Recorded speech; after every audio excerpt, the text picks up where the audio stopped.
서울의 심장이 잠시 숨을 고르는 시간. 자정을 넘긴 보람의 공원은 도시의 소음 대신 차가운 밤 공기와 풀벌레 소리로 가득 차 있었다. 가로등 불빛은 젖은 아스팔트 위로 길게 늘어져 흐릿한 금빛강을 이루었고, 그 위로 운동을 마친 박서연의 그림자가 소리 없이 흘렀다. 어깨에 맨 큼지막한 운동 가방이 그녀의 단단한 체격을 더욱 돋보이게 했다. 10년 넘게 합기도 도장을 운영하며 수련생들을 가르친 그녀에게 이 시간의 공원은 지친 몸과 마음을 달래주는 유일한 안식처였다. 호흡은 고르고 발걸음은 가벼웠다. 수련생들의 땀과 열정으로 가득했던 도장의 열기를 뒤로하고 집으로 향하는 이 짧은 순간만큼은 오롯이 그녀 자신만의 시간이었다. 그 평온을 가른 것은 날카로운 총성과도 같은 목소리였다. 거기 멈춰. 손머리 위로. 필요에 의해서가 아니라 지배하려는 의도로 나를 세운 목소리가 고요한 공기를 칼처럼 베었다. 서연은 그 자리에 얼어붙었다. 심장이 철렁 내려앉는 감각은 찰내 불과했다. 그녀의 두 발은 훈련된 본능처럼 땅에 깊이 뿌리내렸다. 앞으로도 뒤로도 아닌 바로 그 자리에 눈앞을 찌르는 강렬한 손전등 불빛에 시야가 하얗게 타들어갔다. 반사적으로 눈을 찡그리거나 피하고 싶은 원초적인 충동을 억누른 채 서연은 숨을 골랐다. 몇 초 전까지만 해도 가방끈을 고쳐 매던 손가락은 이제 몸 양옆에 가지런히 놓여 있었다. 들지도 내리지도 않은 손바닥을 활짝 편 계산된 자세였다. 목소리의 주인은 자갈 구르는 소리를 내며 다가왔다. 불빛에 동그라미가 좁혀지면서 일그러진 형체가 뚜렷해졌다. 서울 동작경찰서 소속 최민식 경사. 각진 턱, 냉소적인지 혹은 그보다 더 위험한 무언가로 움푹 팬 눈. 그는 40대 후반으로 보였다. 그의 눈빛에는 보호가 아닌 처벌을 위한 확신이 서려 있었다. 손머리 위로 올리라고 했다. 최 경사가 10m 이내로 접근하며 다시 으르렁거렸다. 들었습니다. 서연은 항복이 아닌 선언의 의미로 손을 가슴 높이까지 천천히 들어올리며 나지막이 말했다. 그녀의 목소리는 놀라울 정도로 차분하고 단호했다. 그리고 그 차분함이 그의 심기를 건드린 듯했다. 그의 손에 들린 손전등이 미세하게 떨렸다. 이 시간에 여기서 뭐 하는 거야? 그는 천천히 그녀의 왼쪽으로 원을 그리며 돌았다. 불빛이 흔들릴 때마다 서연은 시선을 돌리고 싶은 본능과 싸워야 했다. 집에 가는 길입니다. 근처 주민센터에서 호신술 강의를 마치고 오는 길입니다. 최 경사는 노골적인 불신을 드러냈다. 그는 고개를 까닥이며 되물었다. 호신술, 당신이 무슨 싸움꾼이라도 되나? 서연은 움찔하지 않았다. 사범입니다. 그의 입에서 짧고 날카로운 비웃음이 터져 나왔다. 유머라고는 찾아볼 수 없는 소리였다. 그는 서연의 운동 가방을 턱짓으로 가리켰다. 가방 안에 뭐가 들었는지 좀 봐야겠군. 열어봐. 경찰관님, 지금 영장 없이 제 소지품을 수색할 합당한 근거가 없습니다. 서연의 목소리는 여전히 중심을 잃지 않았다. 그건 잘못된 대답이었다. 그의 허리에 찬 삼단봉이 미묘하게 움직였다. 상황을 고조시키겠다는 명백한 신호였다. 어디서 배운 말버릇이야. 잔머리 굴리지 마. 그렇게 버티다가 다치는 수가 있어. 그것은 경고가 아니었다. 폭력으로 가는 로드맵이었다. 서연의 심장 박동이 아주 미세하게 빨라졌다. 두려움 때문이 아니었다. 준비 때문이었다. 그녀가 깊게 들이마신 숨은 스스로를 진정시키기 위함이 아니었다. 혈액에 산소를 공급하기 위함이었다. 그녀의 몸은 거의 보이지 않을 정도로 자세를 미세하게 조정했다. 무게 중심을 낮추고 양발의 체중을 고르게 분산시켰다. 저는 버티는 것이 아닙니다. 제 권리를 주장하는 것입니다. 최 경사의 손전등 불빛이 다시 그녀의 눈을 향했다. 그딴 권리 타령은 집어치워. 이미 내 손에 넘어왔어. 뒤따른 침묵 속에는 말로 표현되지 않은 위협이 가득했다. 멀리서 차 문 닫히는 소리, 개 짖는 소리가 들려왔다. 이 작은 공원의 어둠 너머에 도시가 여전히 존재하고 있음을 상기시켰다. 하지만 놀이터와 잔디밭 사이, 이 한 뼘 남짓한 어둠 속에는 오직 그들과 경찰 배지, 그리고 삼단봉만이 존재했다. 최 경사의 입술이 비틀렸다. 가방 안에 뭐가 들었지? 훈련용 장비입니다. 글러브, 수건, 그리고 연습용 목검입니다. 삼단봉을 쥔 그의 손이 꿈틀거렸다. 목검, 시범용 나무칼입니다. 그는 마치 그녀의 진실보다 자신이 원하는 허구를 꿰맞추려는 듯 천천히 고개를 끄덕였다. 그럼 한번 열어봐. 직접 확인해 봐야겠으니. 서연은 그의 시선을 피하지 않았다. 마치 첫 대련에서 겁먹은 수련생을 대하듯 흔들림 없는 눈빛으로 그를 마주했다. 지금 저를 체포하시는 겁니까? 최 경사의 얼굴이 어두워졌다. 원한다면 그렇게 해줄 수도 있지. 아니요. 제가 무슨 법을 위반했는지 알고 싶습니다. 그의 목소리가 낮게 가라앉았다. 상식이라는 법을 위반했지. 그 말과 함께 그가 움직였다. 빠르고 단호한 두 걸음, 반쯤 들어올린 삼단봉. 서연은 피하지 않았다.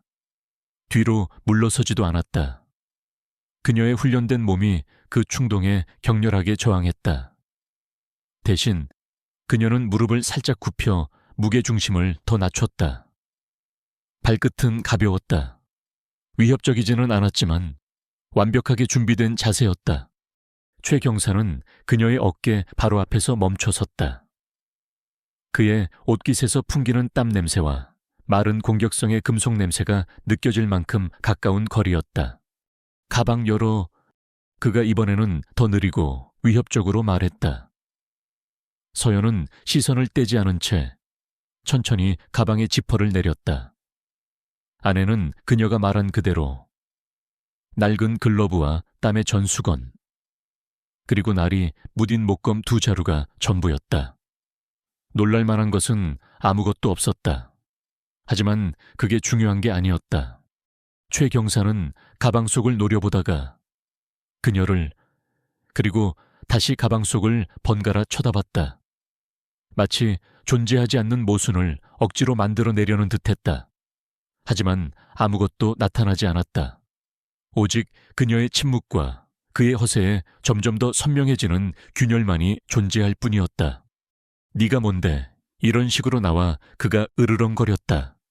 저는 단지 용의자 취급을 받지 않고 집에 걸어갈 권리가 있다고 생각합니다. 그의 눈이 가늘어졌다. 삼단봉이 1인치쯤 위로 솟았다. 바로 그 순간 바람의 방향이 바뀌었다. 유령처럼 나무 사이를 스쳐 지나간 바람은 끈적한 열기를 가르며 서늘한 기운을 몰고 왔다. 나무잎을 흔들고 버려진 쓰레기를 일으켰다. 그리고 예상치 못한 소리를 함께 가져왔다. 부드럽지만 고르지 않은 발소리. 다가오고 있었다. 서연은 즉시 그 소리를 인지했다. 최 경사가 아니었다. 다른 사람이었다. 길 저편에서 한 인형이 나타났다. 10대 소년이었다. 손에 들린 스마트폰에서 희미한 빛이 새어나왔다. 녹화 중이었다. 최 경사도 그 존재를 알아차렸다. 그는 아직 삼단봉을 내리지 않았다. 하지만 그의 시선이 옆으로 향했다. 심장이 한 번 뛰는 찰나의 시간 동안 그의 집중력이 흐트러졌다. 서연에게는 그것으로 충분했다. 그녀는 움직이지도 눈을 깜박이지도 않았다. 하지만 힘의 균형은 이미 이동했다. 그리고 그 역시 그것을 알았다. 운 좋은 줄 알아. 최 경사가 반걸음 뒤로 물러서며 중얼거렸다. 아니요. 서연의 목소리는 얼음장처럼 차갑고 흔들림 없었다. 저는 준비되어 있었을 뿐입니다. 그는 그녀를 한참 더 노려보다가 획 돌아서서 나무 뒤편에 주차된 순찰차를 향해 걸어갔다. 그녀는 그가 가는 것을 보지 않았다. 손은 여전히 눈에 잘 띄게, 호흡은 일정하게 유지했다. 그의 구둣발 소리가 완전히 사라지고 나서야 그녀는 마침내 참았던 숨을 길게 내쉬었다. 스마트폰을 든 소년이 그녀를 지켜보며 기기를 살짝 내렸다. 괜찮으세요? 서연은 한번 고개를 끄덕였다. 네. 손전등 불빛은 사라졌지만 밤의 무게는 여전히 그녀를 짓눌렀다. 지금쯤 집에 도착했어야 했다. 대신 그녀는 깜박이는 가로등 아래 서 있었다. 떨지도 울지도 않은 채 몇 시간 전보다 더 단단하고 날카롭게 벼려진 모습으로 길 위에 놓인 운동 가방을 집어들고 다시 걷기 시작했다. 자세는 꼿꼿했고 시선은 정면을 향했다. 그녀는 뒤돌아보지 않았다. 강민주는 숨을 죽였다. 심장이 목구멍 아래에서 미친 듯이 날뛰었고 차가운 밤 공기에도 등줄기에는 식은땀이 흘렀다. 손에 든 스마트폰이 청은망은처럼 무거웠다. 화면 속 작은 빨간 점. 지금 이 순간 세상에서 가장 강력하고도 위험한 빛이었다.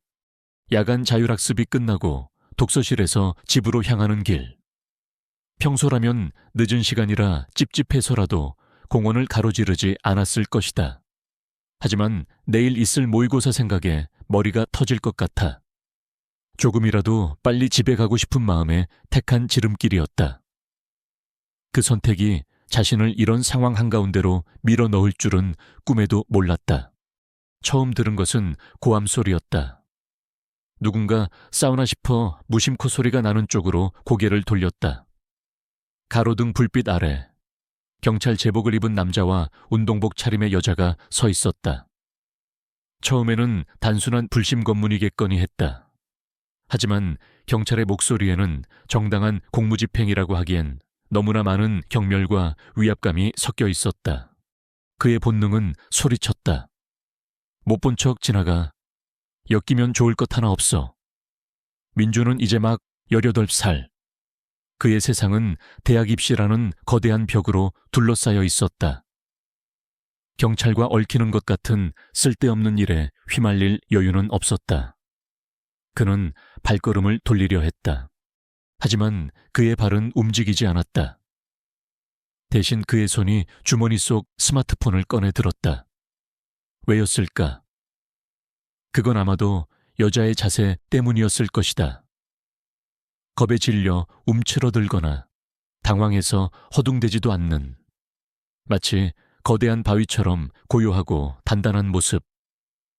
그에 반해 경찰은 마치 성난 들개처럼 여자의 주위를 맴돌며 으르렁거렸다.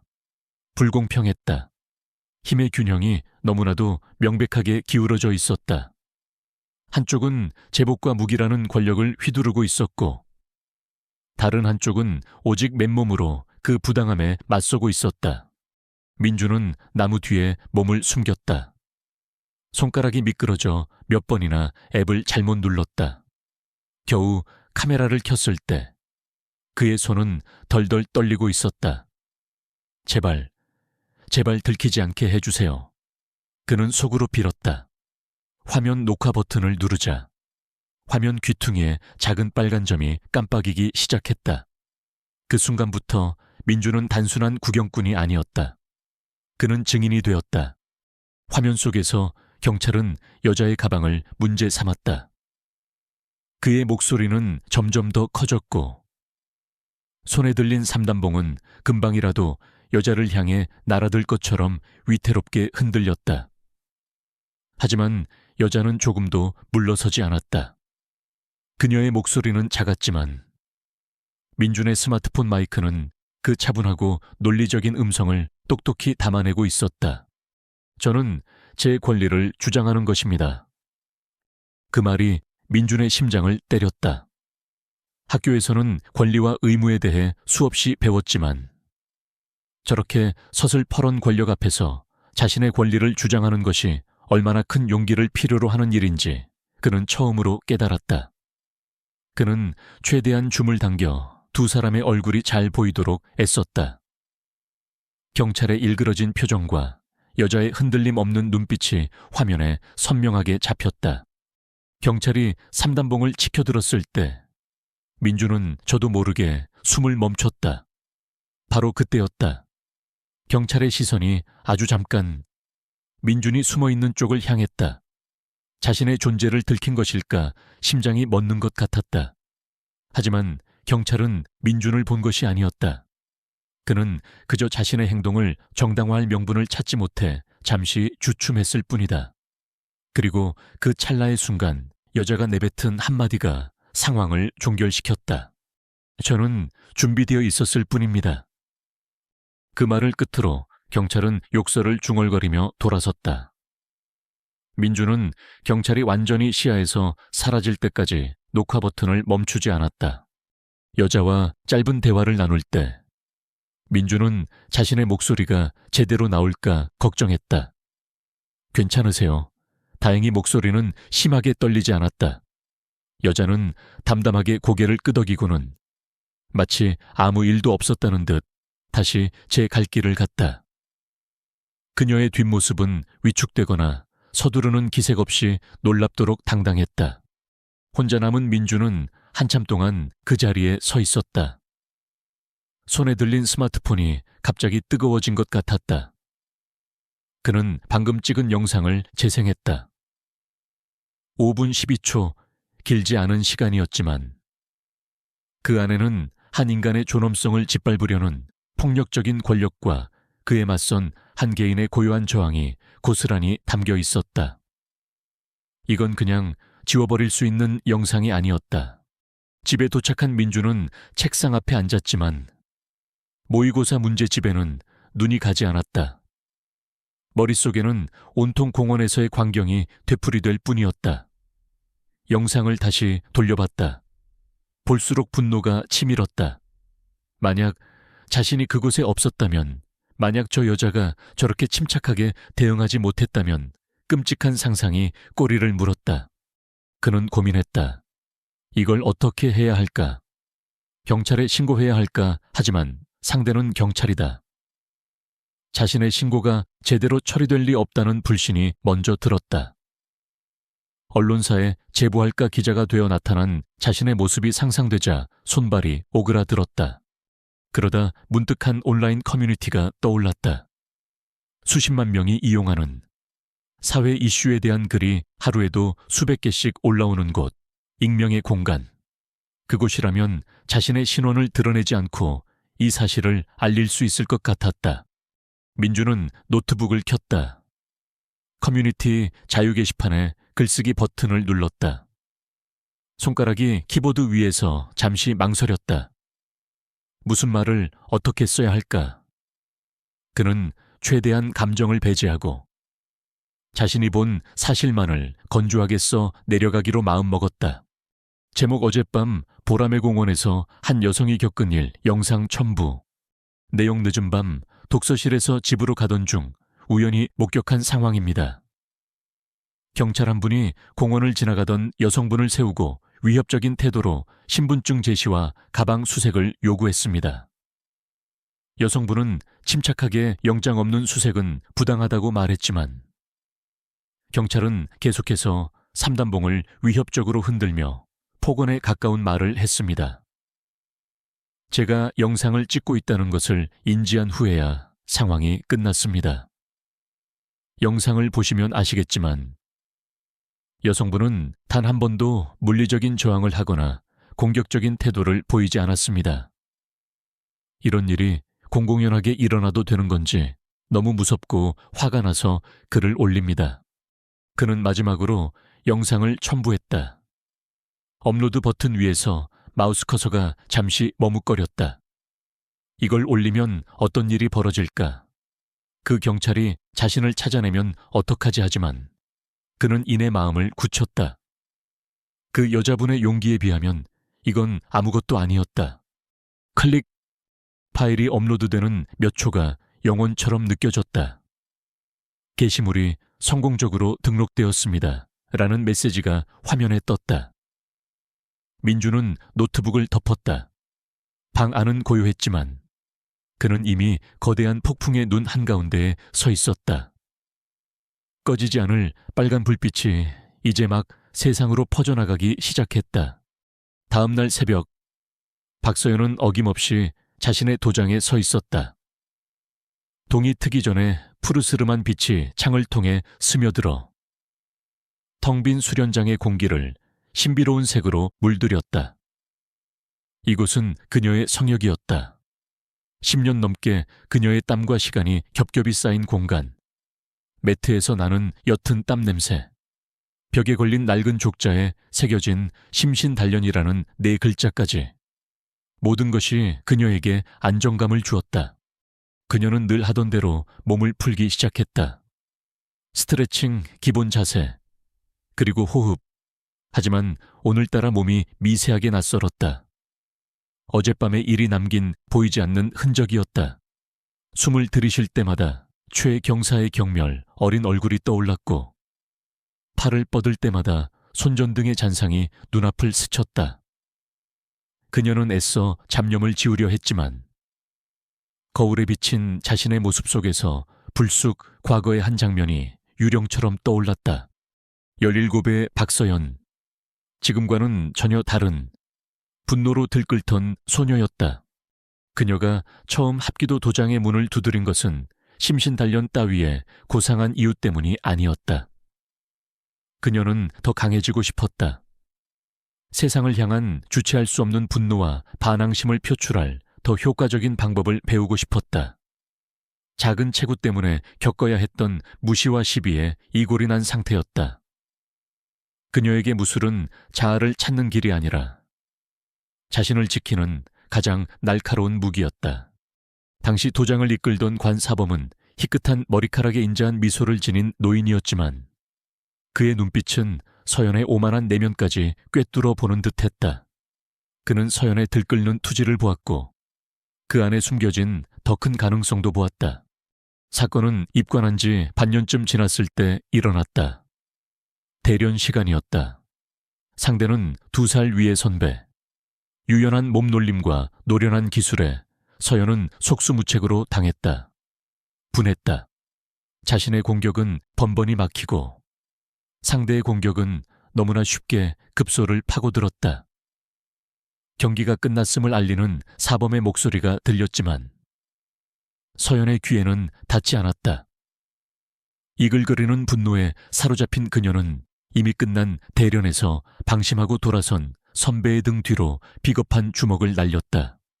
도장 안에 있던 모두가 그 모습을 보았다. 정적이 흘렀다. 선배는 고통보다 황당함이 가득한 얼굴로 그녀를 돌아보았다. 서연은 그제야 자신이 무슨 짓을 했는지 깨달았지만 자존심 때문에 사과할 수 없었다. 그녀는 씩씩거리며 모두를 노려볼 뿐이었다. 관사범은 그녀를 야단치지 않았다. 벌을 주지도 않았다. 그는 조용히 그녀를 자신의 작은 서재로 불렀다. 낡은 책과 묵향이 가득한 방이었다. 서연아. 그가 끓인 차를 내밀며 나지막이 불렀다. 너는 힘과 위력의 차이를 아느냐? 서연은 대답하지 않았다. 내 안에는 아주 강한 힘이 있다. 바위도 부술 수 있을 만큼 거친 에너지지. 하지만 그것은 그저 힘일 뿐 위력이 되지는 못한다. 위력이란 그 힘을 언제, 어디에, 어떻게 사용해야 하는지를 아는 지혜에서 나온단다. 네가 방금 선배에게 휘두른 주먹은 그저 제어되지 못한 폭력일 뿐. 아무런 위력도 담겨있지 않았어. 그의 목소리는 잔잔했지만 서연의 마음을 송곳처럼 파고들었다. 분노는 불과 같단다. 네 호흡이 바람이 되어 그 불을 더 크게 키울 수도, 혹은 부드럽게 잠재울 수도 있지. 네가 진정으로 강해지고 싶다면 상대방을 이기는 기술보다 네 안의 불을 다스리는 법부터 배워야 한다. 진정한 적은 나 앞에 선 상대가 아니라 나 안에 있는 바로 그 분노다. 그것부터 정복하거라. 그날 이후 관사범은 서연에게 특별한 수련을 시켰다. 그는 서연에게 몇 달 동안이나 대련을 금지시켰다. 대신 매일 수련이 끝난 후 1시간씩 가장 고통스러운 합기도 기본 자세 중 하나인 단전호흡 자세를 유지하게 했다. 온몸의 근육이 비명을 지르고 숨이 턱까지 차오르는 고통스러운 시간이었다. 처음 며칠 동안 서연은 분노와 좌절감에 이를 악물었다. 왜 나만 이런 벌을 받아야 하는가? 하지만 시간이 흐르면서 그녀는 깨닫기 시작했다. 이것은 벌이 아니었다. 자세를 유지하기 위해서는 힘을 빼야 했다. 분노를 가라앉혀야 했다. 호흡을 다스려야 했다. 그녀는 비로소 자신의 몸과 마음이 어떻게 연결되어 있는지 느끼기 시작했다. 거친 숨을 고른 숨으로 바꾸자. 요동치던 마음이 가라앉았다. 들끓던 분노 대신 차분한 집중력이 그 자리를 채웠다. 그녀는 자신의 내면을 들여다보는 법을 배우고 있었다. 사범님, 어느 날 수련을 마친 서연이 처음으로 그에게 물었다. 어떻게 하면 화가 나지 않을 수 있나요? 관사범은 인자하게 웃으며 답했다. 화가 나지 않는 것이 아니다. 화가 나는 것을 아는 것이지. 내 안에서 불이 타오르기 시작했구나 하고 알아차리는 것. 그것이 시작이다. 알아차린 다음에는 선택을 할 수 있게 된단다. 그 불의 땔감을 더 던져 넣어 모든 것을 태워버릴 것인지, 아니면 차분한 호흡으로 불길을 다스려 어둠을 밝히는 촛불로 만들 것인지. 회상이 끝났다. 서연은 다시 현재의 도장에 서 있었다. 그녀는 17의 자신이 그토록 고통스러워했던 단전호흡 자세를 완벽하게 취하고 있었다. 조금의 흔들림도 없었다. 어젯밤 초의 경사와의 대치 상황은 그녀의 인생 전체를 건 시험이었다. 관사범이 평생에 걸쳐 그녀를 준비시켰던 마지막 시험. 그녀는 그 시험을 통과했다.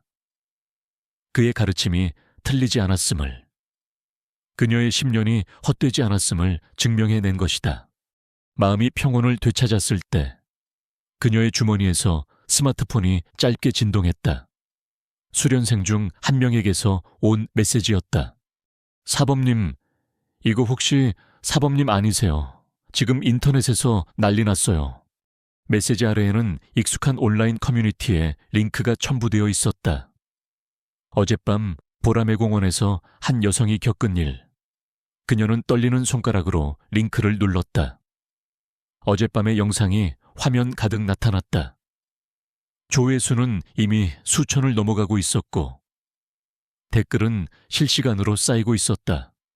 그녀의 고요했던 성역으로 세상의 소음이 파도처럼 밀려오고 있었다. 박서연은 재생 버튼 위에 손가락을 올린 채 숨을 멈췄다. 자신의 과거와 현재가 이제 막 온 세상 앞에서 충돌하려 하고 있었다. 다음 날 아침, 최민식 경사는 자신의 집이 아닌 관악구의 한 낡은 모텔방에서 눈을 떴다. 역한 담배 냄새와 밤새 마신 소주병들이 널브러져 있는 방은 그의 심리 상태를 그대로 보여주는 듯했다. 제복을 벗은 그는 평범한 중년 남자에 불과했지만 그의 눈은 핏발이 서 있었고 굳게 담은 입술 주변에는 심술궂은 주름이 깊게 패여 있었다.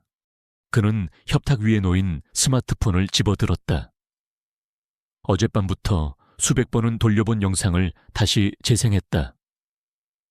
강민준이라는 고등학생 놈이 올린, 이제는 수십만 조회수를 넘긴 바로 그 영상이었다.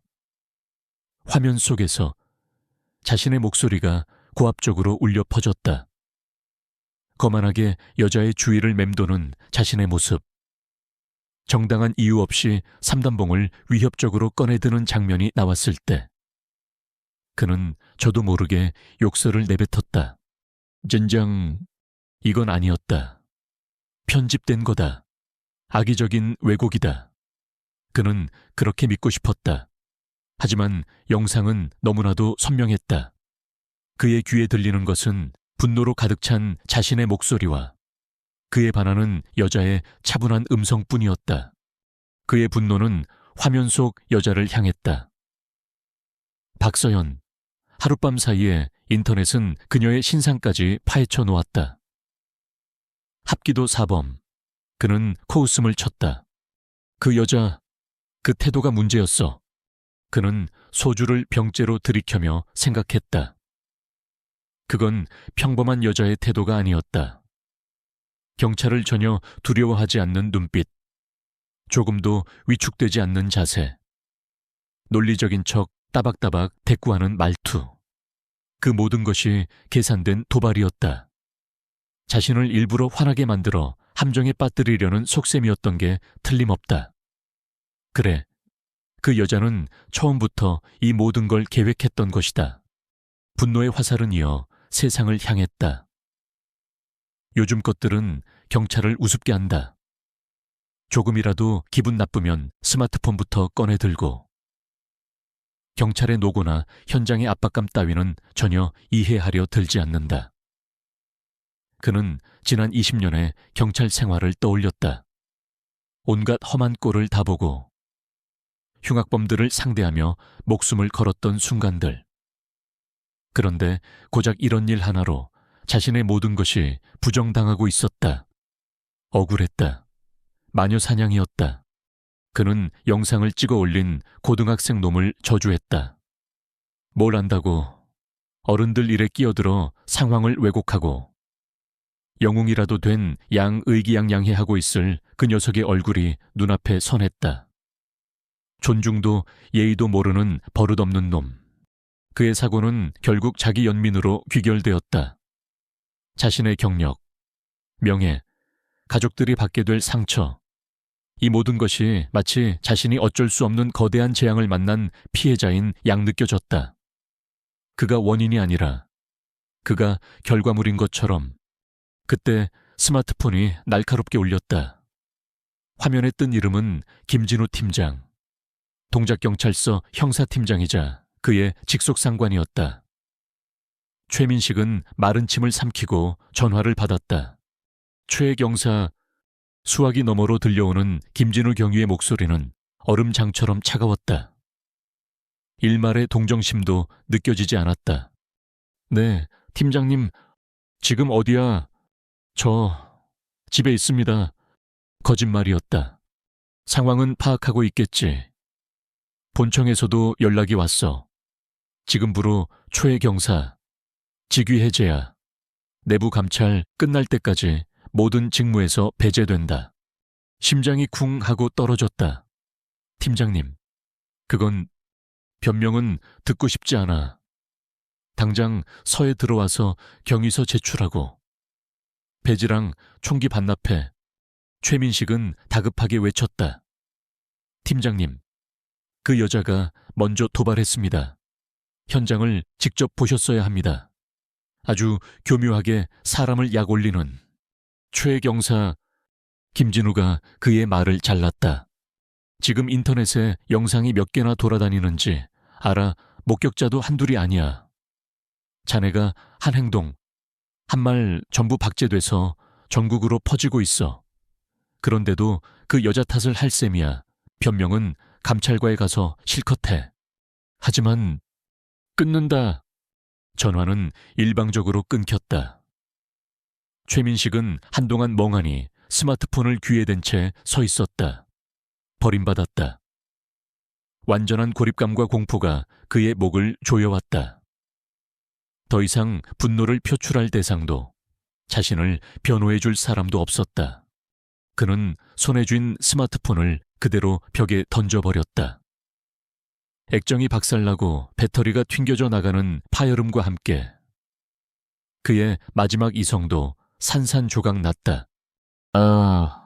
그는 탁자 위에 있던 소주병들을 닥치는 대로 바닥에 내동댕이 쳤다. 유리가 깨지는 소란 속에서 문득 까마득한 과거의 기억 하나가 떠올랐다. 갓 순경 계급장을 달았던 20대 시절. 주취자를 연행하다가 사람들 앞에서 뺨을 맞았던 일이 있었다. 그는 아무것도 하지 못했다. 주변 사람들은 그를 비웃었고 선배는 경찰이 그것도 못 참냐며 타박했다. 그날 밤 그는 혼자 울었다. 무력감과 수치심에 몸을 떨었다. 그리고 다짐했다. 다시는 누구에게도 무시당하지 않겠다고. 권위를 세우기 위해서라면 무슨 짓이든 하겠다고. 그의 공격성은 그날의 상처에서 자라난 뒤틀린 갑옷이었다. 그 갑옷은 그를 지켜주는 듯했지만 실은 서서히 그의 내면을 좀먹고 있었다. 그는 부당함에 맞서는 것이 아니라 자신의 불안감을 감추기 위해 권력을 휘둘렀던 것이다. 깨진 유리 조각과 소주로 흥건한 바닥 한가운데 최민식은 주저앉았다. 분노는 사라지고 텅 빈 공허 한만이 남았다. 그는 이제 경찰서로 가야 했다. 하지만 그의 마음속에는 이미 거대한 방어벽이 세워져 있었다.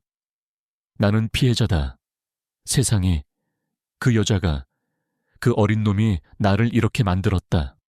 그는 자리에서 일어났다. 깨진 거울 조각에 비친 자신의 얼굴은 일그러진 무표정이었다. 그는 결코 무너지지 않을 것이다.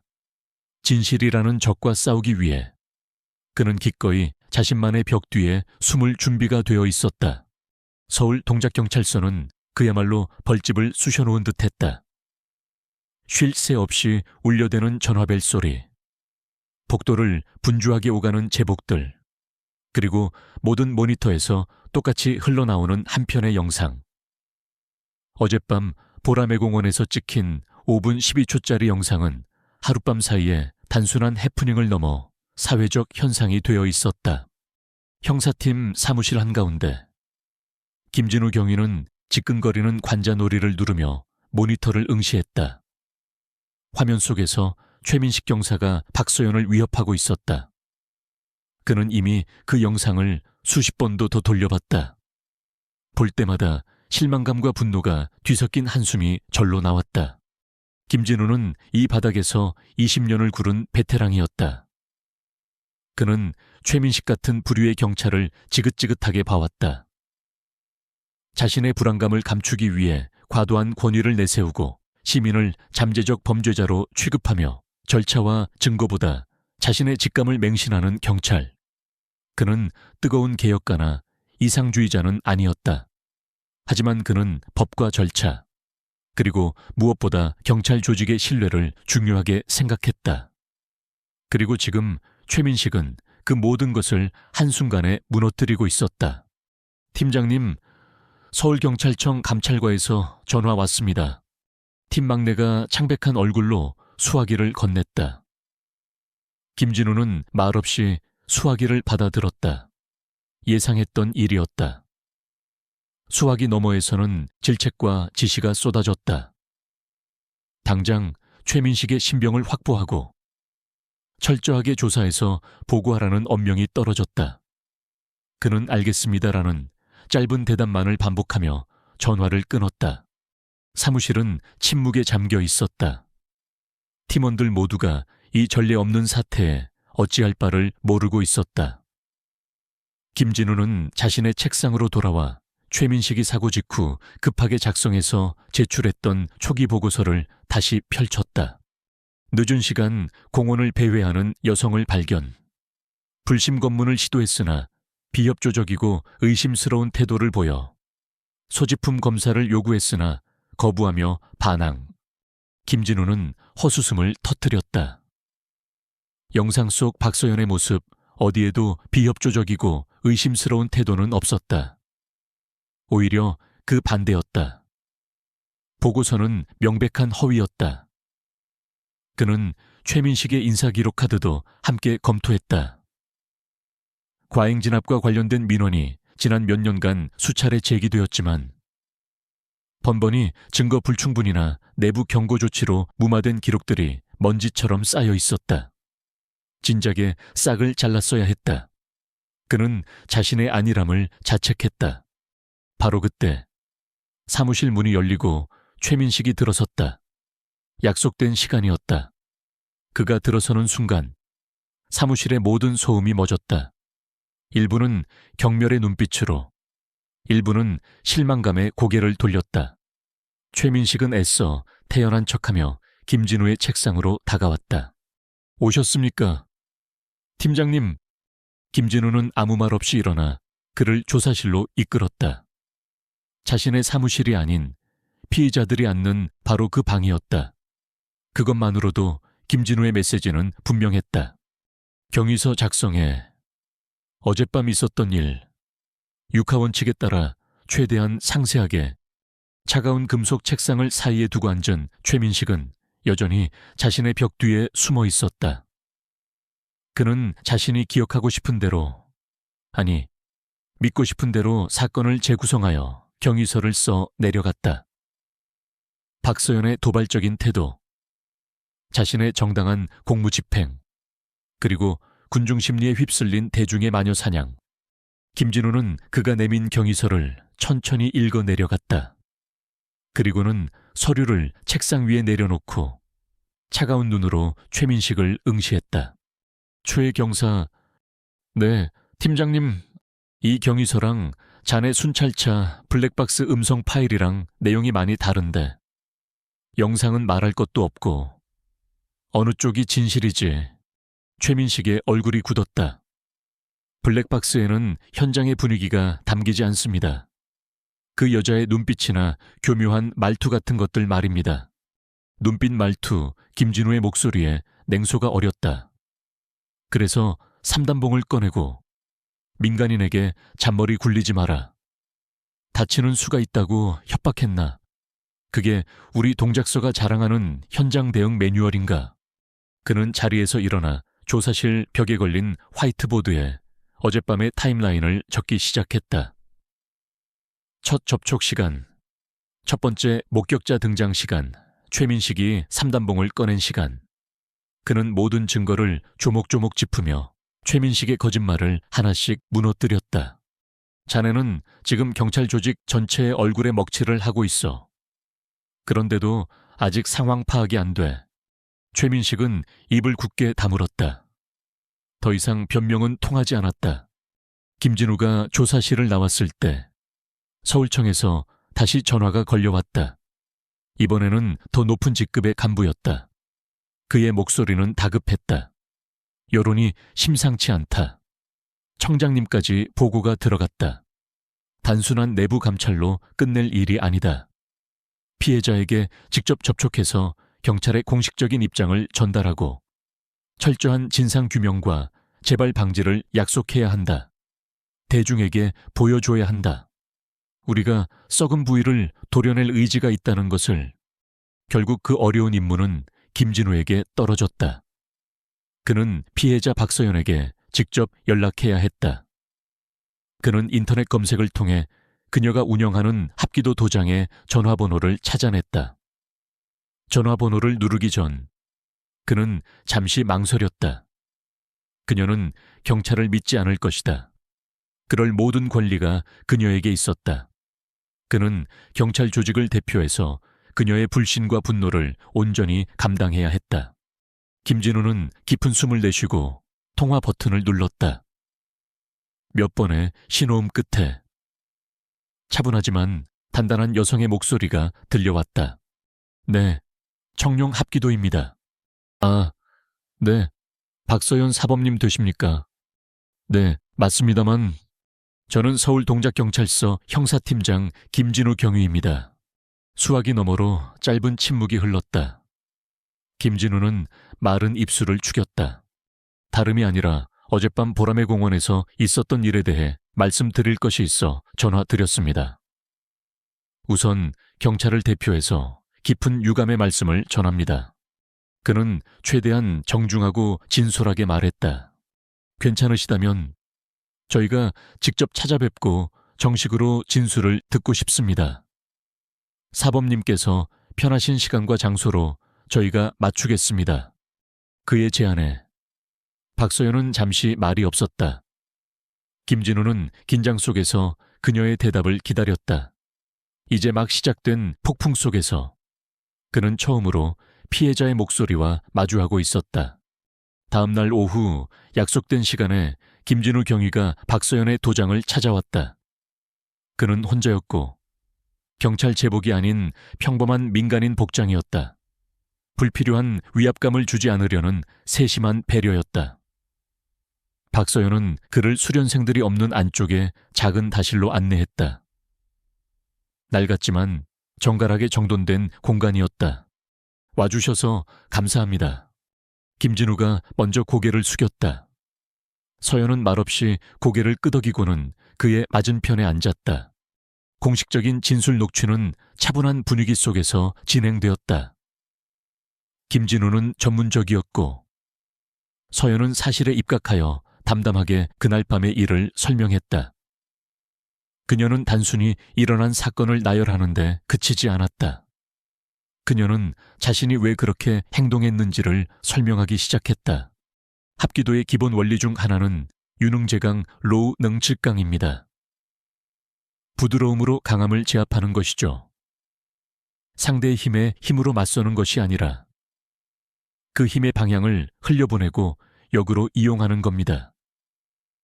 그건 물리적인 기술뿐만 아니라 심리적인 상황에서도 마찬가지입니다. 그녀의 목소리는 조용했지만 그 안에는 오랜 수련으로 다져진 확신이 담겨 있었다. 최 경사님은 분노라는 아주 강한 힘으로 저를 밀어붙였습니다. 제가 만약 똑같이 분노로 맞섰다면 상황은 최악으로 치달았을 겁니다. 제가 할 수 있는 최선은 그의 힘을 정면으로 받지 않고 제 평정심을 유지해서 그가 스스로 무너지도록 만드는 것이었습니다. 김진우는 펜을 든 채 넋을 잃고 그녀의 말을 듣고 있었다. 그는 자신이 평범한 사건 피해자를 마주하고 있는 것이 아님을 깨달았다. 그는 지금 한 명의 무도인이자 철학자를 마주하고 있었다. 그녀의 말은 최민식의 행동이 왜 그토록 어리석고 위험했는지를 명쾌하게 설명해 주었다. 진술 녹취가 끝나자 공식적인 업무는 마무리되었다. 하지만 김진우는 자리에서 일어나지 않았다. 그는 잠시 망설이는 듯하더니 조심스럽게 입을 열었다. 사범님, 그는 다실 창밖으로 보이는 수련장을 바라보았다. 마침 저녁 수업을 위해 모여든 어린 수련생들이 왁자지껄하게 몸을 풀고 있었다. 이번 일은 최 경사 한 명을 징계하는 걸로 끝날 문제가 아닌 것 같습니다. 솔직히 말씀드리면 저희 경찰 내부에서도 제2, 제3의 최 경사가 나오지 않으리란 보장이 없습니다. 그의 목소리는 무겁게 가라앉아 있었다. 저희의 훈련 방식 자체에 근본적인 문제가 있기 때문입니다. 저희는 용의자를 제압하고 체포하는 기술은 수없이 배웁니다. 하지만 지금 사범님께서 말씀하신 것처럼 상대의 감정을 읽고 불필요한 충돌을 피하며 상황을 악화시키지 않는 심리적인 기술에 대한 훈련은 턱없이 부족합니다. 그 결과 많은 경찰관들이 모든 상황을 힘으로 통제하려 들고 그것이 통하지 않을 때 최 경사처럼 폭력적인 방식으로 폭발해버리곤 합니다. 서연은 말없이 그의 다음 말을 기다렸다. 그녀는 이 대화가 단순한 사과나 진술 확인을 넘어 다른 방향으로 흐르고 있음을 직감했다. 김진우는 마른 침을 삼키고 마침내 본론을 꺼냈다. 이것은 그의 생각이 아니었다. 서울경찰청의 고위 간부들이 전례 없는 여론의 질타 속에서 내놓은 고육지책이었다. 그래서 박서연 사범님께 부탁드리고 싶습니다. 그의 눈빛은 진지했다. 저희 경찰관들을 대상으로 사범님의 그 철학과 기술을 가르쳐 주실 수 있겠습니까? 순간 다실 안에는 정적이 흘렀다. 서연은 자신의 귀를 의심했다. 이것은 그녀가 상상할 수 있는 모든 시나리오 중 가장 비현실적인 것이었다. 자신을 위협하고 모욕했던 바로 그 조직이 이제 그녀에게 도움을 청하고 있었다. 그 아이러니에 헛웃음이 나올 뻔했다. 그녀의 첫 반응은 차가운 거절이었다. 제가 왜요? 그녀의 목소리에 날이 섰다. 저를 잠재적 범죄자 취급했던 사람들을 제가 왜 가르쳐야 합니까?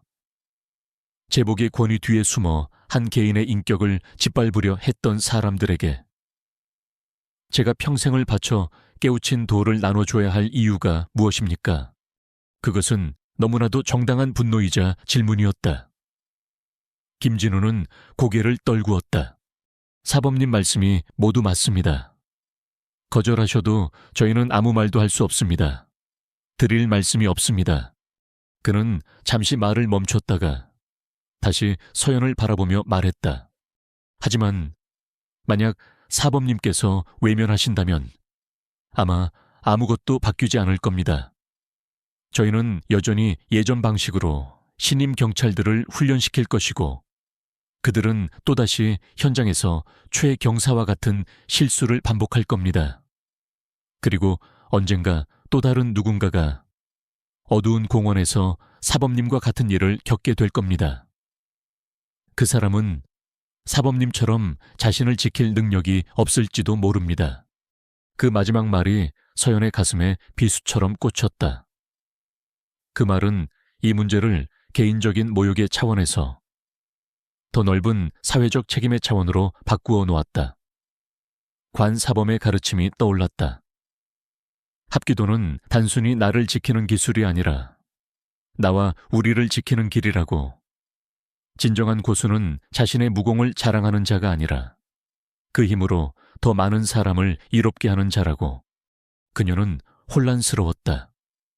자신을 공격했던 손을 잡는다는 것은 어쩌면 그녀가 평생을 지켜온 원칙을 스스로 무너뜨리는 일일지도 모른다. 하지만 그 손을 뿌리친다면 그녀는 또 다른 피해자가 나올 수 있다는 사실을 알면서도 방관하는 사람이 될 것이다. 생각할 시간을 주십시오. 서연이 마침내 입을 열었다. 김진우는 안도와 미안함이 뒤섞인 표정으로 고개를 끄덕였다. 그는 자신의 명함을 조용히 탁자 위에 내려놓고 자리에서 일어났다. 김진우가 떠난 후에도 서연은 한참 동안 그 자리에 앉아 있었다. 그녀의 어깨 위로 예상치 못했던 무거운 책임감이 내려앉고 있었다. 그녀는 창밖을 내다보았다. 아이들이 서로의 손을 잡고 넘기는 연습을 하고 있었다. 그 순수한 모습 위로 어젯밤 초에 경사의 분노에 찬 얼굴이 겹쳐졌다. 그녀의 앞길은 더 이상 곧은 길이 아니었다.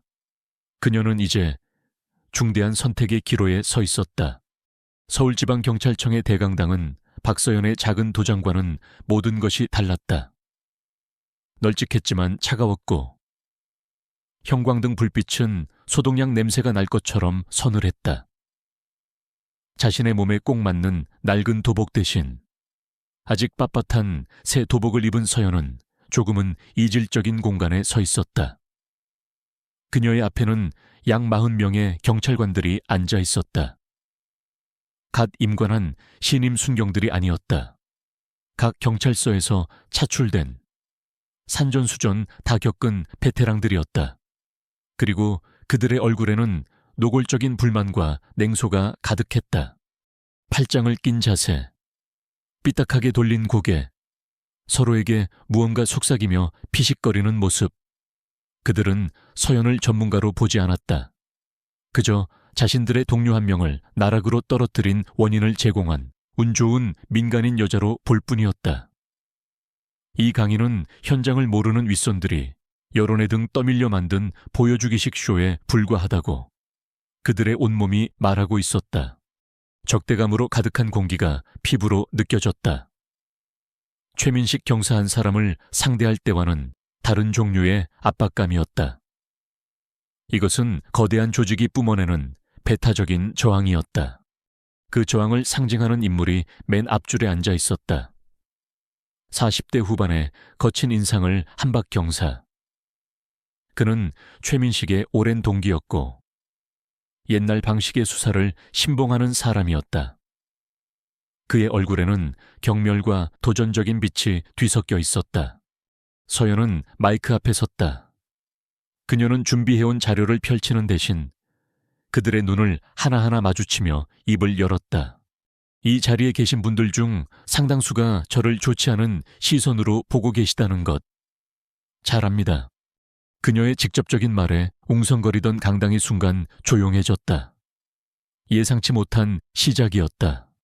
저는 여러분의 동료를 공영에 빠뜨렸고 여러분의 조직에 망신을 주었습니다. 여러분이 보시기에 저는 그저 운이 좋았던 민간인일 뿐이겠지요. 제가 여러분에게 무언가를 가르칠 자격이 없다고 생각하실 겁니다. 그녀는 잠시 말을 멈추고 숨을 골랐다. 그렇다면 질문을 하나 드리겠습니다. 이 자리에서 경찰로서 현장에서 생명의 위협이나 극심한 공포를 느껴보신 적 있는 분, 솔직하게 손 한번 들어주시겠습니까? 강당 안에는 무거운 침묵만이 흘렀다. 누구 하나 움직이지 않았다. 그들의 문화에서 두려움을 인정하는 것은 곧 나약함을 인정하는 것이었다. 맨 앞줄에 박 경사가 들릴 듯 말 듯 흥하고 코웃음을 쳤다. 서연은 움츠러들지 않았다. 그녀는 자신의 이야기를 꺼냈다. 저는 있습니다. 20살 때 저보다 머리 하나는 더 크고 덩치는 2배는 되는 남자에게 길에서 시비가 붙은 적이 있습니다. 아무 이유 없는 폭력이었고 저는 그 순간 온몸이 얼어붙는 공포를 느꼈습니다. 머릿속이 하얘지고 호흡이 가빠지고 배운 모든 기술이 무용지물이 되는 느낌이었습니다. 그녀의 솔직한 고백에 단단했던 벽에 작은 균열이 생겼다. 몇몇 젊은 경찰관들의 눈빛이 미세하게 흔들렸다. 그들 중 한 명이 망설이듯 손을 들었다. 그러자 용기를 얻은 다른 몇몇이 뒤따라 손을 들었다. 많지는 않았지만 변화의 시작이었다. 두려움 자체는 문제가 아닙니다. 인간이라면 당연한 감정이니까요. 진짜 문제는 그 두려움이 우리의 이성적인 판단력을 흐리게 하고 결국 우리 자신을 통제하게 만드는 것입니다. 그 통제력을 잃는 순간 우리는 실수를 하게 됩니다. 어쩌면 최민식 경사님이 그날 밤 그랬던 것처럼요. 최민식의 이름이 직접 언급되자 강당 안이 술렁였다. 박 경사가 참지 못하고 자리에서 벌떡 일어났다. 지금 우리 동료를 모욕하는 겁니까? 당신 같은 민간인이 현장의 압박감에 대해 뭘 안다고 함부로 말하는 거요. 모두의 시선이 서연과 박경색에 쏠렸다. 절체절명의 순간이었다. 서연은 그와 언쟁을 벌이지 않았다. 그녀는 그저 차분하게 그를 마주보며 말했다. 제가 아는 것은 이것입니다. 경사님, 압박감이 심할수록 우리에게 필요한 것은 더 큰 힘이나 더 높은 목소리가 아니라 더 완벽한 통제력이라는 것입니다. 그리고 그 통제는 상대방이 아닌 바로 나 자신에게서 시작되어야 합니다. 그녀는 이론에서 실전으로 넘어갔다. 그녀는 경찰관들에게 2명씩 짝을 지으라고 요청했다. 한 분은 눈을 감아주십시오. 다른 한 분은 파트너의 등 뒤에 서서 검지손가락 하나만으로 파트너를 이끌어 강당 반대편까지 안전하게 이동시켜 주십시오. 중요한 것은 밀어서는 안 된다는 겁니다. 민다는 느낌이 아니라 가야 할 방향을 알려준다는 느낌으로 아주 부드럽게 이끌어야 합니다. 경찰관들은 마지못해 자리에서 일어났다. 처음에는 어색하고 서툴렀다. 박 경사는 파트너의 등을 거의 떠밀다시피 하며 장난처럼 실습에 임했다. 그때 서연이 그에게 다가갔다. 경사님, 잠시 저와 해보시겠습니까? 눈을 감아주십시오. 박 경사는 어이없다는 표정으로 마지못해 눈을 감았다. 서연은 그의 등 뒤에 서서 검지손가락을 그의 등에 아주 살짝 갖다 댔다. 그녀의 손길은 거의 느껴지지 않을 정도였다. 하지만 그녀가 손가락에 미세한 힘의 변화를 주자 박 경사의 몸은 마치 자석처럼 그녀가 의도하는 방향으로 부드럽게 움직이기 시작했다. 왼쪽, 오른쪽, 정지. 그의 거대한 몸이 깃털처럼 제어되고 있었다. 몇 걸음 가지 않아 서연은 손을 뗐다. 박 경사는 눈을 떴다. 그의 얼굴에는 경악이 서려 있었다. 그는 방금 자신이 겪은 일을 이해할 수 없었다. 그토록 적은 힘으로 이렇게 완벽한 통제가 가능하다는 사실을 부정할 수 없었다. 그것은 작지만 명백한 증거였다. 첫 번째 수업이 끝났다. 강당을 나서는 경찰관들의 얼굴에는 여전히 의구심이 남아 있었지만 처음 들어올 때의 노골적인 적대감은 많이 누그러져 있었다. 그들은 조용히, 그러나 무언가 깊이 생각하며 흩어졌다. 박 경사는 아무 말 없이 강당을 나섰지만 그의 표정은 경멸이 아닌 혼란과 마지못한 경외감으로 바뀌어 있었다. 서연이 도복을 갈아입고 짐을 챙길 때 뒤편에서 모든 것을 지켜보던 김진우 경위가 다가왔다. 쉽지 않을 거라고 말씀드렸습니다. 서연은 떠나는 경찰관들의 뒷모습을 바라보며 나지막이 대답했다. 아무도 쉽다고 하지 않았습니다. 하지만 시작은 된 것 같네요. 그녀의 목소리에는 어렵게 얻어낸 작지만 단단한 희망이 깃들어 있었다. 오진석 순경은 아직 경찰 제복에 빳빳함이 어색한 2년차 신참이었다.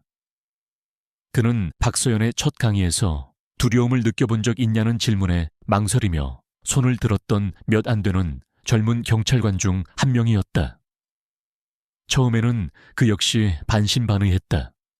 하지만 상대의 힘을 역이용하고 최소한의 힘으로 상대를 제어하던 그녀의 시범은 그의 뇌리에 깊게 박혀 있었다. 그것은 그가 경찰학교에서 배운 그 어떤 제압술보다도 우아하고 강력해 보였다. 그날 밤 오순경은 파트너인 이 경사와 함께 홍대 인근을 순찰하고 있었다. 금요일 밤의 홍대는 술과 젊음의 열기로 들끓었다. 그때 무전이 울렸다. 한 클럽 앞 좁은 골목에서 소란이 벌어졌다는 신고였다. 현장은 아수라장이었다. 한 외국인 남성이 클럽 가드와 멱살잡이를 하기 직전의 상태로 팽팽하게 맞서고 있었고 주변에는 이미 수십 명의 사람들이 모여들어 스마트폰을 꺼내 들고 있었다. 뭐야? 또 양키놈이 술 먹고 행패야. 이 경사는 차에서 내리자마자 인상을 찌푸리며 혀를 찼다. 그는 전형적인 옛날 경찰이었다. 목소리 큰 놈이 이기고 일단 힘으로 눌러놓고 봐야 한다는 게 그의 지론이었다. 그는 박서연의 강의에 차출되었지만 쓸데없는 시간 낭비라며 투덜거리던 사람이었다. 이봐, 당신 뭐 하는 거야? 이 경사는 다짜고짜 외국인 남성의 팔을 거칠게 잡아챘다. 남자는 영어를 쓰며 무언가 항의했지만 잔뜩 흥분한 상태라 발음이 뭉개졌다. 이 경사는 그의 말을 들으려 하지 않았다. 조용히 못해. 신분증 꺼내 이리 와. 그는 남자를 순찰차 쪽으로 끌고 가려 했다. 남자는 저항했고 상황은 순식간에 악화되었다. 주변에서 웅성거리는 소리가 커졌다. 경찰이 또 사람 잡네. 영상 찍어. 빨리. 스마트폰 불빛들이 일제히 그들을 향했다. 오진석의 등골이 서늘해졌다. 이건 보라매 공원 사건의 재현이었다. 바로 그 순간 오진석의 머릿속에 박서연의 목소리가 울렸다. 상황을 통제하는 것이지 상대를 지배하는 것이 아닙니다. 오순경은 결심했다. 그는 이 경사와 외국인 남자 사이로 파고들었다. 선배님, 잠시만요. 제가 해보겠습니다. 뭐 비켜. 순경 저놈이 지금 공무집행을 방해하잖아. 일단 진정시키고 이야기부터 들어봐야 합니다. 이러다 일만 더 커집니다. 오진석은 단호하게 말했다. 이 경사는 어이가 없다는 듯 그를 쳐다봤지만 주변의 스마트폰 세례를 의식했는지 마지못해 한 걸음 뒤로 물러섰다. 오진석은 외국인 남성을 향해 돌아섰다. 그는 박서연이 했던 것처럼 손바닥을 활짝 펴서 자신이 비무장 상태임을 보여주었다. 그리고 목소리를 한 톤 낮춰 서툴지만 최선을 다해 영어로 말을 걸었다. Hey, okay, calm down. What's wrong? 그의 어설픈 영어에 남자의 격한 저항이 아주 조금 누그러졌다. 남자는 오진석이 자신의 말을 들어줄지도 모른다고 생각한 듯했다. 오진석은 남자의 손에 들린 기타 케이스를 보았다. You play 기타 뮤지션. 그 질문은 대결 구도를 대화 구도로 바꾸는 스위치였다. 남자는 고개를 끄덕였다. 그는 클럽에서 공연을 했는데 클럽 측에서 약속한 공연비를 제대로 주지 않아 항의하던 중이었다고 띄엄띄엄 영어로 설명했다. 말이 통하지 않자 가드가 자신을 강제로 끌어내려 했다는 것이다. 오진석은 그의 말을 끝까지 들어주었다. 그리고는 클럽 가드에게 다가가 차분하게 상황을 물었다. 양측의 이야기를 듣고 보니 단순한 오해와 소통의 부재가 낳은 문제였다. 그는 양측을 중재했다. 이 경사였다면 양쪽 모두를 소란죄로 연행했겠지만 오진석은 그들을 대화하게 만들었다. 결국 클럽 매니저가 나와 사과하고 밀린 공연비를 지불하는 것으로 상황은 마무리되었다. 10분 전까지만 해도 폭력 사태 직전까지 갔던 골목은 언제 그랬냐는 듯 평온을 되찾았다. 경찰의 폭력을 찍기 위해 모여들었던 사람들은 휴대폰을 내렸고 일부는 오진석을 향해 고개를 끄덕이며 흩어졌다. 순찰차로 돌아왔을 때 이 경사는 아무 말이 없었다. 그는 창밖을 보며 못마땅한 표정으로 중얼거렸다.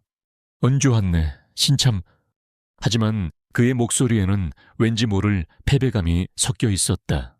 오진석은 아무 대답도 하지 않았다. 대신 그는 깊은 안도감과 함께 이제껏 느껴보지 못한 뿌듯함을 느꼈다. 통했다. 박서연의 가르침은 단순한 이론이 아니었다. 현장에서 실제로 사람을 살리고 상황을 해결하는 강력한 도구였다. 그는 자신이 다른 종류의 경찰이 될 수 있다는 작은 자신감을 얻었다. 그날 밤 근무를 마치고 퇴근한 오진석은 경찰 내부 게시판에 접속했다. 그리고 익명으로 글을 쓰기 시작했다. 제목, 박서연 사범님 강의. 실제 현장에서 적용해 봤습니다. 내용, 오늘 야간 순찰 중 외국인 관련 시비로 험악했던 현장이 있었습니다. 파트너 선배님은 기존 방식으로 강하게 대응했지만 상황은 악화될 뿐이었습니다. 그때 박서연 사범님의 강의 내용이 떠올라 제가 직접 나서서 대화를 시도하고 중재했습니다. 결과적으로 아무런 물리적 충돌 없이 상황을 완벽하게 해결할 수 있었습니다. 상대방을 존중하고 힘이 아닌 대화로 문제를 해결하는 방식이 얼마나 효과적인지 직접 체험했습니다. 이 교육이 단발성으로 끝나지 않고 계속 이어졌으면 합니다. 그의 글은 조용하지만 힘있는 파문이 되어 어두운 경찰 내부 게시판에 작은 등불처럼 빛나기 시작했다. 박서연이 던진 작은 돌멩이가 만들어낸 파동은 이제 가장 먼 곳까지 닿아 새로운 물결을 만들어내고 있었다. 오진석 순경이 올린 익명의 글은 경찰 내부망에서 예상보다 큰 파장을 일으켰다. 젊은 경찰관들을 중심으로 우리도 변해야 한다는 긍정적인 댓글이 이어졌지만 그만큼 거센 반발도 불러일으켰다.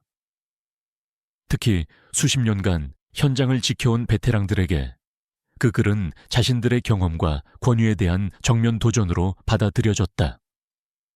그들에게 박서연의 프로그램은 경찰을 유약하게 만드는 위험한 사상 주입에 불과했다.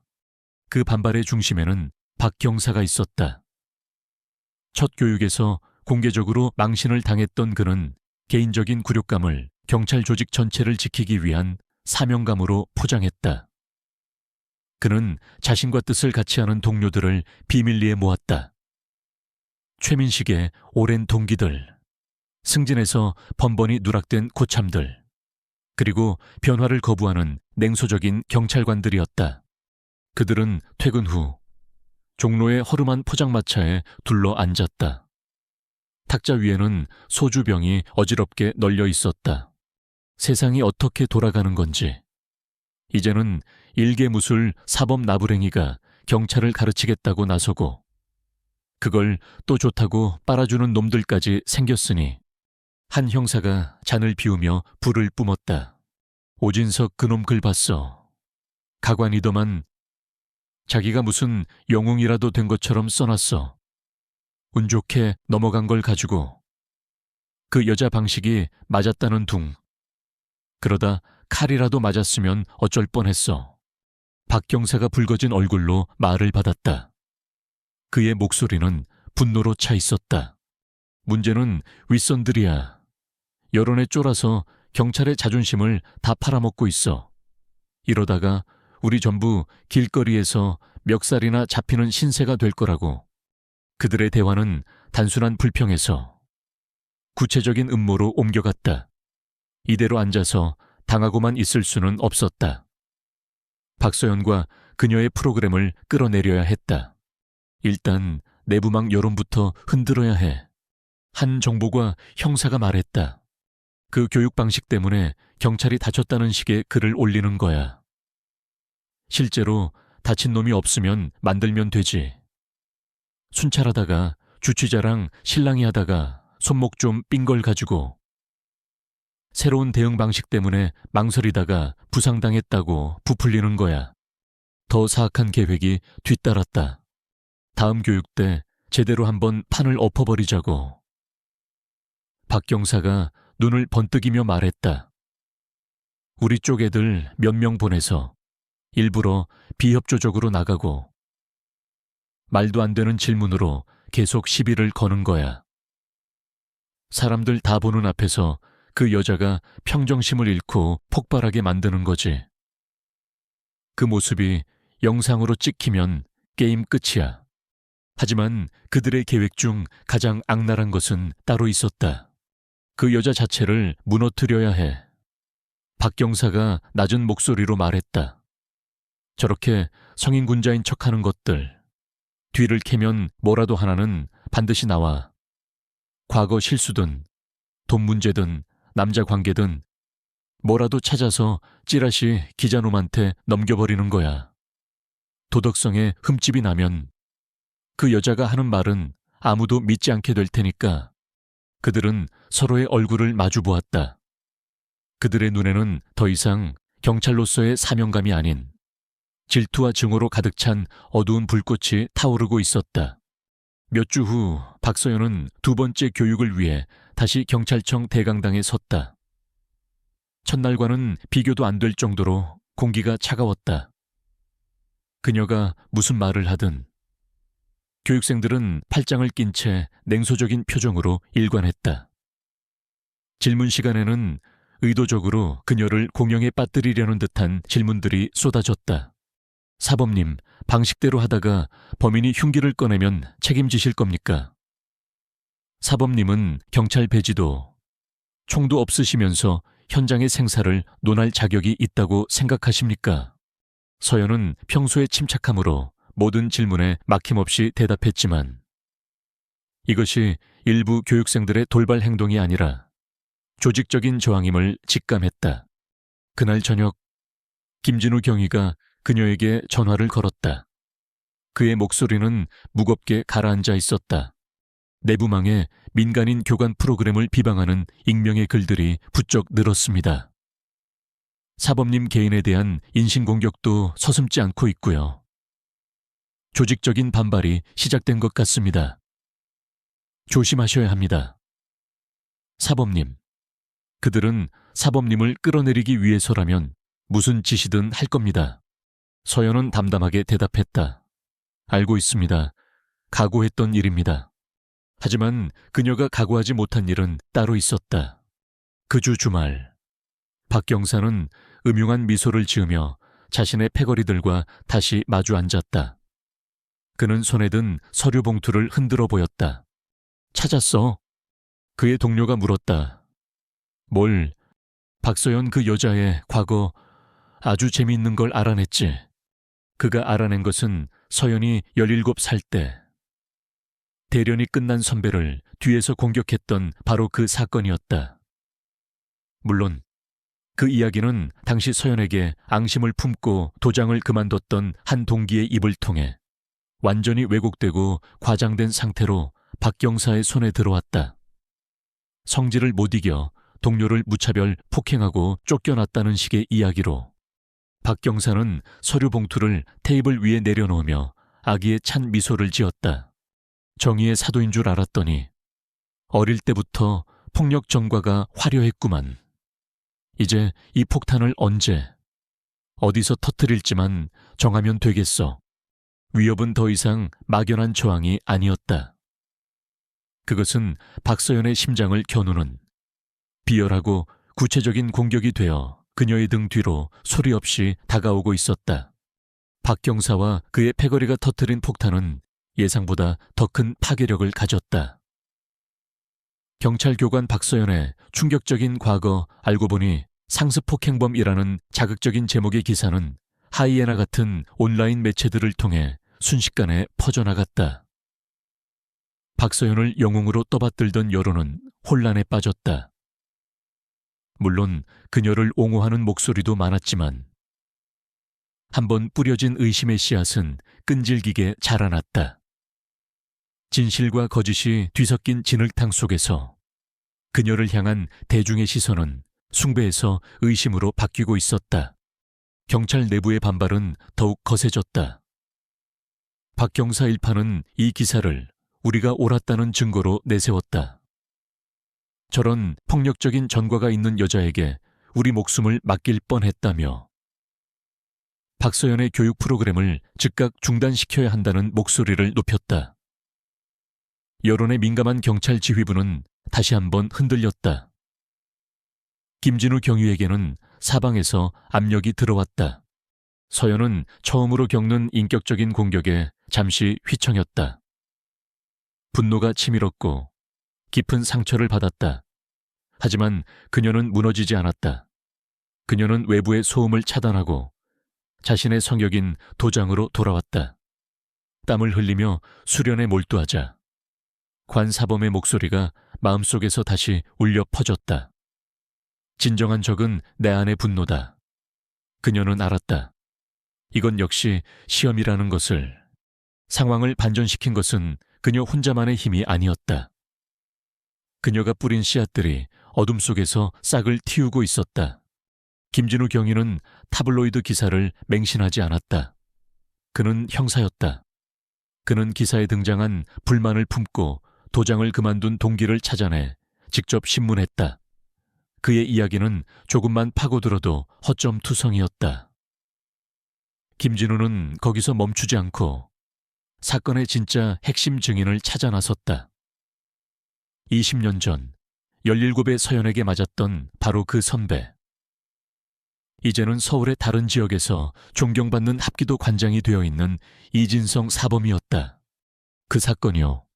이진성 사범은 김진우가 내민 기사를 보고 씁쓸하게 웃었다. 기억하죠? 아주 아팠습니다. 하지만 그 주먹보다 더 아픈 건 지금 이 기사네요. 이건 진실을 교묘하게 비튼 쓰레기입니다. 그 사건은 서연이의 흠이 아닙니다. 오히려 그 사건이 지금의 박서연 사범을 만든 겁니다. 그 일 이후 서연이가 자신의 불같은 성격을 다스리기 위해 얼마나 피나는 노력을 했는지 저는 옆에서 전부 지켜봤습니다. 그 아이는 자신의 가장 큰 약점을 가장 위대한 강점으로 바꾸어낸 겁니다. 그의 증언은 결정적이었다. 동시에 경찰 내부망에서는 오진석 순경을 필두로 한 젊은 경찰관들의 방역이 시작되었다. 그들은 박서연의 교육을 통해 얻은 긍정적인 경험담을 공유하며 익명의 비방글에 정면으로 맞섰다. 우리가 지켜야 할 것은 낡은 자존심이 아니라 시민의 신뢰와 동료의 안전이다. 그들의 목소리는 작았지만 조직 내 새로운 여론을 형성하며 낡은 벽을 흔들기 시작했다. 며칠 후 서울경찰청은 이번 스캔들을 해명하기 위한 공식 기자회견을 열었다. 박 경사와 그의 동료들은 승리자의 얼굴로 기자회견장에 앉았다. 박서연이 대중 앞에서 몰락하는 순간을 직접 보기 위해서였다. 단상에 선 서연은 놀랍도록 침착했다. 한 기자가 그녀의 과거에 대해 날카롭게 질문했다. 그녀는 부정하지 않았다. 오히려 당당하게 인정했다. 네, 저는 과거에 큰 실수를 저질렀습니다. 장래가 술렁이었다. 그리고 저는 제 인생을 바쳐 그 실수로부터 배웠습니다. 제 안에 통제할 수 없는 분노와 마주했고 그것을 다스리는 법을 깨우쳤습니다. 만약 제가 그날의 고통스러운 성찰을 하지 못했다면 저는 그날 밤 보라매 공원에서 최민식 경사님처럼 행동했을지도 모릅니다. 저의 가장 큰 약점은 이제 저를 지탱하는 가장 큰 힘이 되었습니다. 그녀의 진솔한 고백에 기자들의 눈빛이 흔들렸다. 그때 김진우 경위가 단상에 올라섰다. 그는 박경사 일당이 어떻게 거짓 정보를 만들어내고 언론에 유포했는지에 대한 명백한 증거를 제시했다. 그리고 그의 마지막 비장의 카드를 꺼내들었다. 이진성 사범이 증인으로 단상에 올라 20년 전의 진실을 또렷한 목소리로 증언했다. 상황은 극적으로 반전되었다. 박경사와 그의 동료들은 비방과 음모를 꾸민 주동자로 낙인 찍혔다. 그들의 저항은 한순간에 무너져 내렸다. 그 사건 이후 박경사와 음모에 가담했던 경찰관들은 모두 중징계를 받고 불명예스럽게 경찰 조직을 떠났다. 박서연의 교육 프로그램은 단순한 재계를 넘어 박서연 비폭력 전술소통센터라는 이름의 정식 기관으로 확대 개편되었다. 이제 그녀의 철학은 경찰학교의 필수 교육 과정이 되었다. 몇 달 후 서연은 다시 경찰청 대강당에 서 있었다. 강당을 가득 메운 경찰관들의 눈빛은 이전과 달랐다. 적대감과 냉소 대신 존중과 배우려는 의지가 가득했다. 그녀의 옆에는 이제 조교가 된 오진석 순경이 늠름하게 서 있었다. 그날 밤 그녀는 다시 보라매 공원을 걸었다. 공원은 여전히 그 자리에 있었지만 모든 것이 달라져 있었다. 그녀를 바라보는 세상의 시선이, 그리고 그녀가 세상을 바라보는 시선이. 그녀는 어둠이 내린 길을 걷다. 최민식과 처음 마주쳤던 가로등 아래 벤치에 앉았다. 그녀는 시스템 전체를 바꾸지는 못했다. 하지만 그녀는 어두운 숲속에 새로운 길 하나를 냈다. 그녀를 따르는 사람들이 걸어올 수 있는 길. 그것으로 충분했다. 동쪽 하늘이 희미하게 밝아오고 있었다. 새로운 새벽이었다. 진정한 강함이란 결코 넘어지지 않는 것이 아니라 넘어졌을 때 다시 일어서는 법을 아는 것이며 더 나아가 다른 사람이 일어설 수 있도록 기꺼이 손을 내밀어 주는 것임을 그녀는 온몸으로 증명해 보였다. 그 고요한 깨달음 속에서 그녀는 평화롭게 떠오르는 아침 해를 맞이했다.